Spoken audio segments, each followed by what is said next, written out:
Please state your name and that of your Christmas tree farm and its location. John, my name is Dorsey Daniel, and the tree farm name is Daniel Tree Farm, and we're located 1 mile. If you go by the map, it's east of Coates, but if you actually look at the sun, it's south of Coates on Highway 55 on the east side. When and why did you start growing Christmas trees? I was working in Raleigh, and I had cows out here in those hills. Those cows don't say where you put them. And a friend of mine said, well, why don't you try trees? And so I took him up on it. And I planted every Virginia pine I could get my hand on at that time. And of course, it's like a tree specialist used to say, said, don't plant more than your wife can shear. And that's not very many. What species do you grow and why those particular ones? I try to grow pretty much all of them. I started out Virginia pines, and I grew a few white pines and red cedar and the Lelands. I mean them hard, heavy, and we grow the Arizona cypress, which is the Carolina sapphire, blue ice. I reckon that's because other folks grew up too, found out they would grow here, and I just joined in. What challenges have you experienced?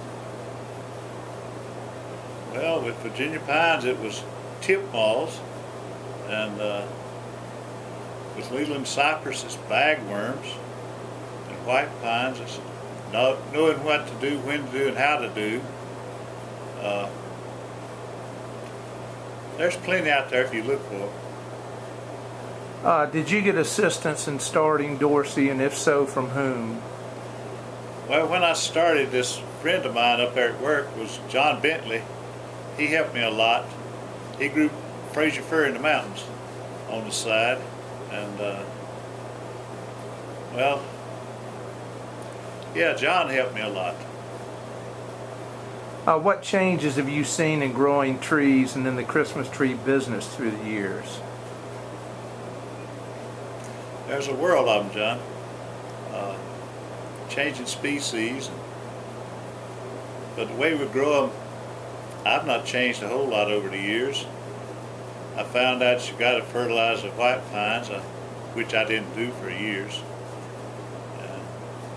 If you don't fertilize them, they're awfully scrawny. But you put some fertilizer there, you get some foliage on them. What new problems are faced? I reckon it's fake trees. There's Chinese imports. That's the biggest one. How do you see the future of the industry? Well, people are not as smart as they used to be, I don't think. Getting the folks interested in growing them, it's dying out. The association's not nearly as big as it used to be, and we don't get that many new growers. How long have you been involved with the Eastern North Carolina Christmas Tree Growers Association? About 30 years, I reckon, John. I started, when my Virginia pines got up about ready for market, I was buying paint from the mountains from Bobby Gentry, Gentry's. They used to sell supplies to North Carolina Christmas tree growers, and she told me if I would join the association, she could sell them to me at a cheaper rate, so I did, and she did. She'd bring them down to the meetings, and we'd pick them up. Please share any stories, thoughts you'd like regarding your years in growing and selling trees.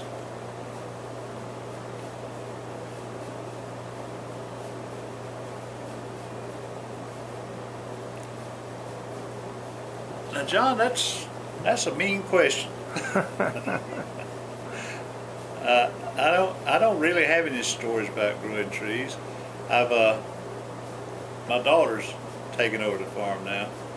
See, I'm almost 75 years old. I don't shear trees. I've not shorn any trees in a good while. You can't watch where you're walking and shear trees. You have to watch what you're doing. So my daughter's husband has got a good eye for shearing trees. He's really good at shearing.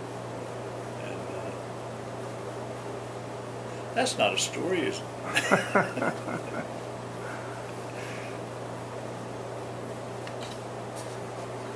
Well, thanks very much for your time, Dorsey. Okay, thank you, John.